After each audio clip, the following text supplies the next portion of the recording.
Salut à tous et bienvenue dans cet épisode sur Mercure en Lion, qui est donc soumis au Soleil en Lion, ou plutôt au Soleil en lui-même. Donc il faudrait regarder dans le thème de la personne où est son Soleil et ça vous indiquera comment interpréter ce Mercure. Mais pour vous donner un ordre d'idée, Mercure en Lion, ce sont des personnes qui parlent avec conviction. On peut même dire qu'ils parlent avec le cœur et on a envie de les écouter, on est captivé d'une certaine manière, je l'avais déjà dit avec les autres, je pense. C'est pareil pour tous les signes fixes, mais particulièrement le lion, car le lion, vous le savez, il est en analogie avec le cœur. Et donc, c'est les personnes, quand elles vous parlent, elles vous touchent directement, positivement ou négativement, ça dépend. Mais c'est des personnes qui parlent avec beaucoup de conviction et surtout beaucoup d'autorité et beaucoup de charisme. Voilà, c'est quand cette personne s'exprime. Vous savez, Mercure, c'est le discours d'une personne, son éloquence. On a envie de les écouter, on a envie même, je dirais, de les suivre, car c'est le signe du lion qui est en analogie avec l'autorité, avec l'esprit de leadership et avec l'esprit de direction, si on peut dire ça, ou les capacités de chef, en fait, tout simplement, avec le bélier aussi. Donc les signes des chefs en général, c'est le bélier, le capricorne et le lion. C'est les gens qui en imposent directement. Et donc ici, on a un discours qui est vraiment passionné, souvent. On parle avec le cœur. Parfois, on ne parle pas pour rien. On ne donne pas son avis sans s'y connaître un peu. On parle de manière très claire et on est inspiré, en fait, quand on parle. Et on arrive à vraiment créer quelque chose sur autrui, en fait. Et ça dépend du sentiment qu'on cherche à créer, ça dépend de la portée du discours, mais vous voyez. Et aussi, on est convaincu soi-même par ses propres idées. C'est-à-dire, on parle fort, parfois, ou on parle en pensant qu'on a forcément raison. Et donc, on a des opinions fixes, des opinions stables d'un autre côté, c'est ça un des avantages. Ce sont pas des girouettes, les Mercure en Lion. C'est vraiment des personnes qui ont des idées propres à eux-mêmes et qui parfois ont une capacité de penser aussi en dehors des sentiers battus, qui ont leurs propres convictions et donc ils les défendent haut et fort.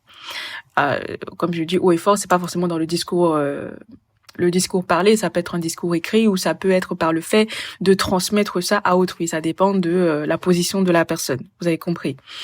Et donc aussi avec un Mercure en Lion, on sait s'organiser, on sait structurer ses idées. En général, on commence par ce qu'il y a de plus fort et de plus frappant et on y va graduellement, en fait, en descendant. Et aussi voilà, on arrive à illuminer autrui, on arrive à inspirer autrui par son discours. Donc ça peut être des motivateurs, ça peut être des coachs, ça peut être des personnes qui vont créer un mouvement de pensée, qui vont créer, je sais pas, je pense que vous voyez ce que je veux dire, qui vont orienter, ce sont des journalistes qui vont orienter la manière de penser d'une personne par leurs articles ou par leur travail. Pareil pour les documentalistes, etc., etc. Bref, toutes les personnes qui partagent des infos.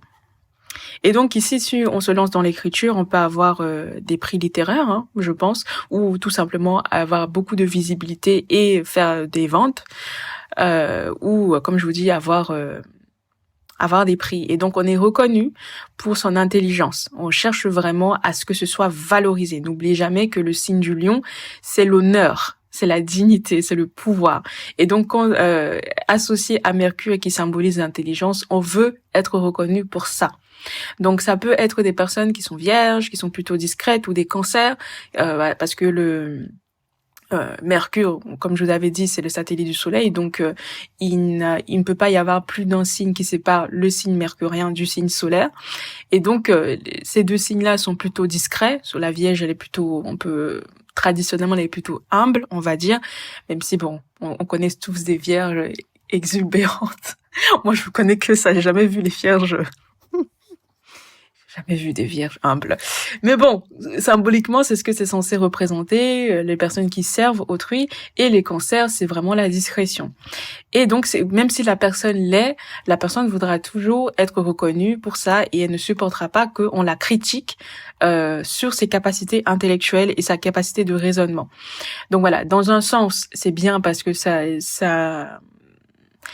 une personne qui a confiance en elle et c'est une personne qui sait s'imposer et qui ne se fait pas marcher dessus, mais aussi quelqu'un qui a des opinions stables et qui les défend.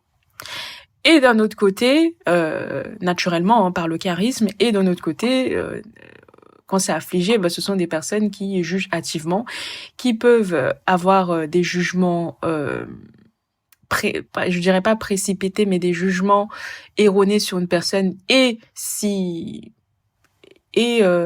les garder parce qu'ils n'ont pas envie de changer. Vous nous souvenez que c'est un signe fixe, le lion. Quand je vous ai dit que Mercure, c'est le principe de discrimination, ici, ça peut être exagéré, dans le sens où la personne ne supporte pas qu'on la contredise, elle ne supporte pas qu'on lui dise des choses auxquelles elle n'a pas pensé, peut-être, ou des choses qui vont à l'encontre de ce qu'elle pense déjà. Donc, ça peut être assez violent et ça peut, comme je vous dis, comme ce sont des personnes qui savent parler avec le cœur, mais c'est des personnes qui vont savoir aussi comment toucher autrui. Faut faire attention à ça et comment blesser l'autre personne. Donc, en tant qu'avocat, ça doit être cinglant. J'imagine des pénalistes qui ont ça.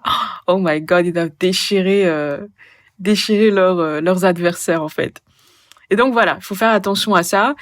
Et voilà, mais Mercure en Lion, c'est vraiment, on parle avec le cœur et donc on est franc naturellement.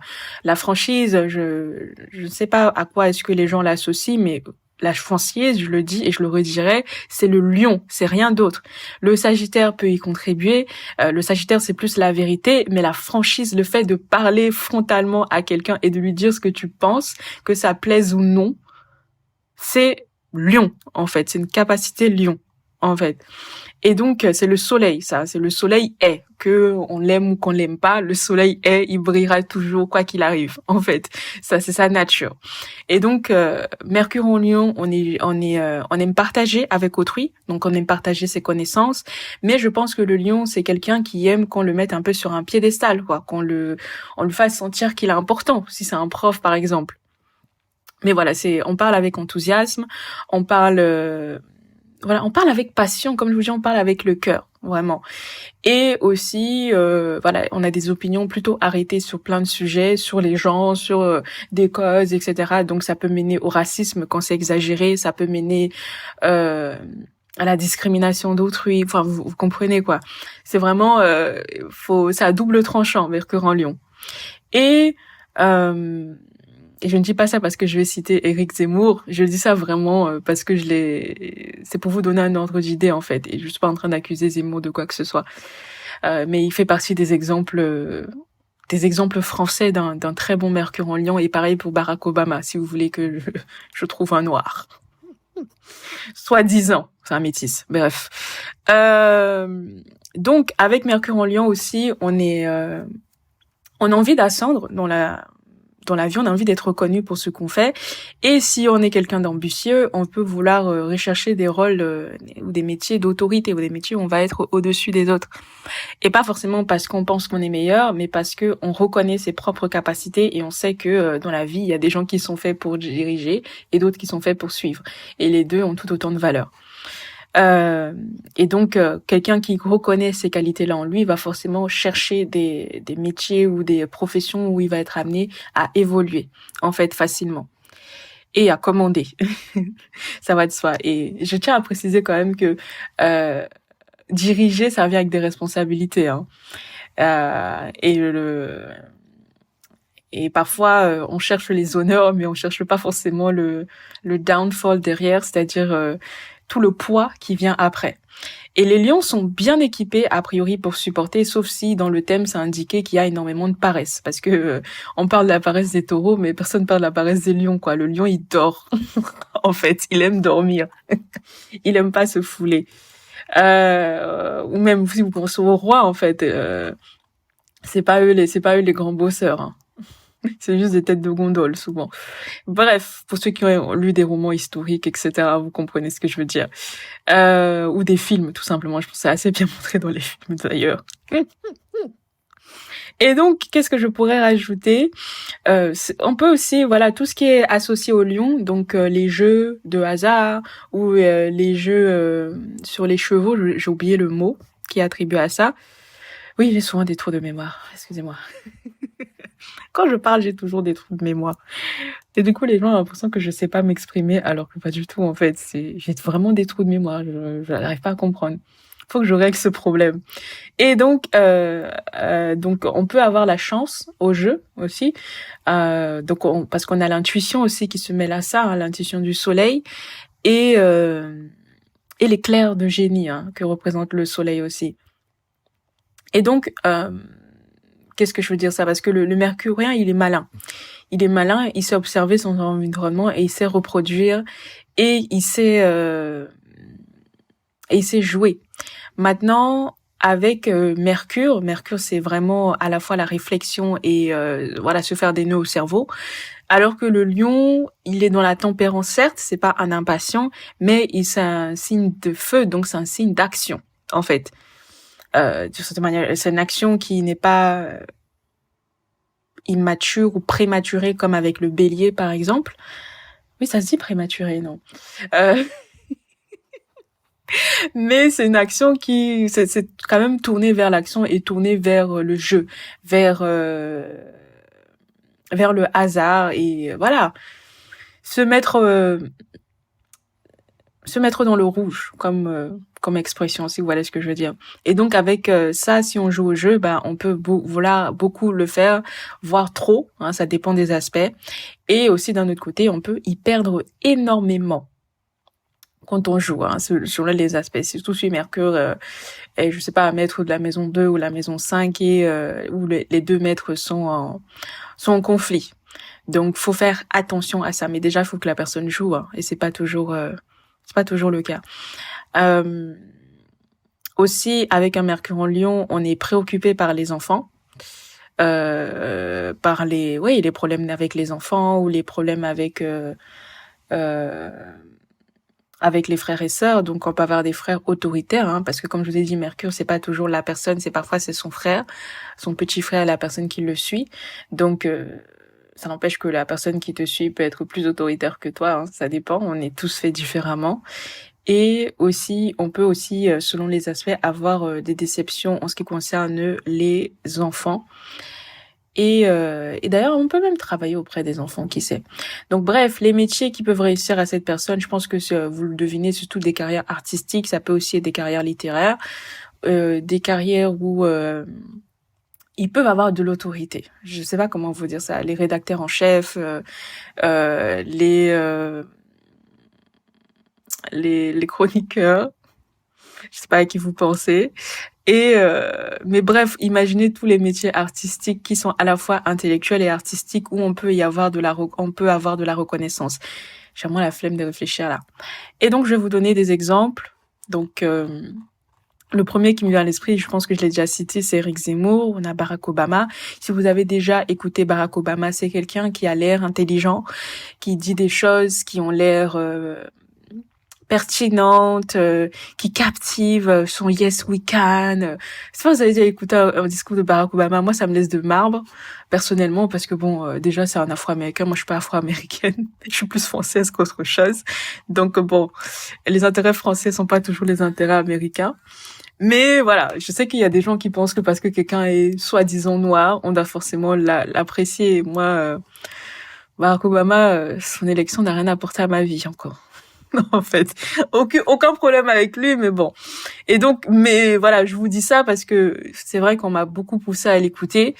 Voilà, c'est quelque chose qui m'a toujours surpris. Et en fait, c'est quelqu'un qui parle très bien. En fait, vraiment, il donne envie de l'écouter. T'as envie de converger avec lui, tu as envie de le soutenir, t'as même envie de faire un chèque direct, si t'as pas l'argent, te mettre à découvert presque pour lui donner, quoi. Tellement il a fait de promesses. Et bon, écoutez, Il est Lion d'ailleurs. Ouais, il a le soleil conjoint à Mercure. Son soleil est très très fort hein, à Barack Obama. Donc c'est vraiment quelqu'un qui vous touche. Après, est-ce que ce qu'il disait était faisable? Parce que la politique, c'est un métier, je sais pas. En tout cas, Barack Obama, c'est un très bon exemple de Mercure en Lion. Ensuite, vous avez Michael Jackson, pareil. Ils ont envie de l'écouter musicalement, en tout cas, hein, ça c'est sûr. C'est quand même quelqu'un qui est assez impressionnant, même si son thème n'est pas très fiable. Zut. Il me faut une autre base de données parce que j'en ai vraiment marre des pubs d'Astrothème. Ça vraiment commence à me saouler. Il faut qu'ils fassent une version premium, j'en peux plus. S'ils m'entendent, j'espère qu'ils en feront. J'en peux plus de leur pub. Jennifer Lopez, pareil, Selena Gomez, oh my god. En plus, la fanbase de Selena Gomez. Oh, Seigneur. Pour ceux qui se souviennent quand on était enfant, Selena Gomez, même si la fiabilité de son thème est pas ouf. Elle est Cancer, ascendant Lion. Elle a pas Mercure sur l'ascendant? Si. Oh, voilà. Bref. Cameron Diaz, nous avons... Oh! Napoléon Ier. Bah, que c'est étonnant. Pour ceux qui ont lu des livres sur lui, vous comprenez très bien, en fait. Demi Lovato, bon, elle est pas très intéressante. Vous avez Robin Williams, vous avez Sandra Bullock, oui, elle est très bonne. Ouais, c'est vrai. Je suis d'accord. Si je regarde son thème, elle est Lion.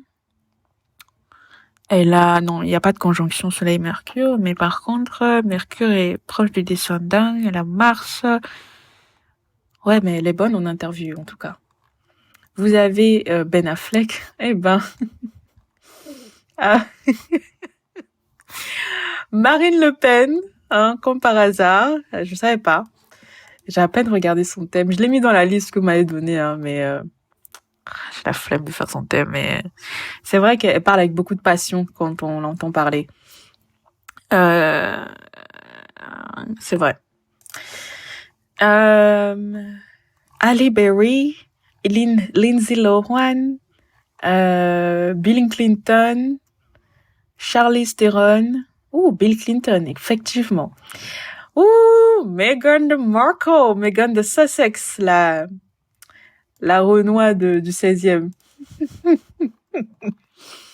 Meghan a voulu nous faire croire qu'elle était aussi noire que moi. Bon. Je veux pas que ce podcast devienne politique, hein, franchement. Oh là là. François Hollande. Ah bah oui. Pourquoi pas François Hollande, mais pourquoi François Hollande? Attendez, je regarde. J'ai jamais écouté les discours de François Hollande. Franchement, honte à moi. Oui, ok. Franchement, il faut que je regarde le thème de François Hollande. Ça a l'air marrant. Il a Mercure sur le descendant. Mercure, sur la cuspide de la maison 4. Oh, Jesus. Soleil Pluton en Lion. Tonton François. Non, son thème est vachement intéressant. Ah ouais, j'avais pas vu ça. Je vois des aspects, je vois Pluton, Neptune, Uranus. Eh ben, tonton, il consomme les femmes, hein. Je me tais, je m'en vais, je termine, c'est terminé. On va prendre un dernier exemple et après on se quitte. Nelson Mandela, très bien. Vous avez George Bush, vous avez Kobe Bryant. Ouais, ok. Vous avez Roger Federer, il est très bon en interview aussi. Il s'agace assez facilement. Surtout les premières interviews, je l'ai suivi depuis longtemps quand j'étais au Cameroun. J'avais un voisin qui était fanatique de tennis. Vous avez Jaden Smith, il est handicapé. Pourquoi il est sur une chaise? Eric Zemmour, il est venu. Vous avez Tim Burton, vous avez Andy Warhol, vous avez Kevin Hart et vous avez aussi Benito Mussolini. Really? Mussolini. Ok. Moi, j'aime bien les personnages comme ça, vous me connaissez. Soleil. Ok. Ok, il a un thème intéressant. Attends, je l'enregistre. Ok. Et je m'amuse. Et vous avez, pour terminer, vous avez Wendy Williams. Si c'est un homme ou une femme, je ne sais pas. Fidel Castro. Vraiment, il y a vraiment des personnages intéressants. Hein. Waouh, il y a beaucoup. Il y a une. Ouh, Kevin Spacey. Kevin Spacey, vous vous souvenez, c'est l'acteur dans la série Netflix là, House of Cards. Oh, il était tellement bon. Ouh, il a vraiment le look de pervers et tout. Oh my God. Mais il était très très bon dans son rôle. Le mec assoiffé de pouvoir. Franchement, un acteur formidable pour le coup. Je sais pas, on l'a accusé de plein de choses après dans la vie, sa vie personnelle, mais il est incroyable en tant qu'acteur. Hein. Vraiment, il m'a impressionné. Il m'a beaucoup marqué. Quand il est mort là, après la série est devenue une niaise. Dave Chappelle. Oh my God, il ressemble à Edu Douanon glacé. Pour ceux qui comprennent, s'il y a des Camerounais qui passent par là. Et c'est terminé, Usain Bolt. Enfin, vous avez quoi, des gens qui sont vraiment très impressionnants. Yves Saint-Laurent. Oh, voilà. On disait, oh my God, j'ai du boulot. Tous les thèmes de ces personnes que je dois faire, est-ce que je vais y arriver? En tout cas, mettez les likes et peut-être que je les ferai tous au fil du temps. Et je vous préviens, ils sont pas forcément tous publics parce que je veux pas de problème et je veux être rémunérée pour mon travail parce que c'est beaucoup de temps de regarder tout ça en détail et d'essayer d'aller chercher des choses sur leur vie. Guts. J'ai jamais su prononcer son nom. Guts. Très bon. Scorpion, je crois. Ah, il a son nom Scorpion. Est-ce que ces livres-là, vraiment? Pour ceux qui ont lu Faust, vous comprenez ce que je veux dire. Marc Lavoine, Hélène. Oh, franchement, il y a vraiment des personnes. Oui, tout à fait. Hein. Je suis. Bref, je suis assez impressionnée. C'est Simone Baker. Ouh, Grey's Anatomy. Non, c'est le Mentaliste. Et j'adore cette liste. Franchement, je vais faire une série sur les Mercure en Lion. Flemme. Il y a trop de personnes intéressantes. Il y a trop de personnes intéressantes. James Corden, I like him. Et qui d'autre? Muriel Robin. Ouais, ok. Muriel Robin. Bon, je vous laisse les amis, c'est tout pour cet épisode. Merci de m'avoir écouté et je vous dis à très bientôt pour un autre épisode sur les Mercures. Bye bye.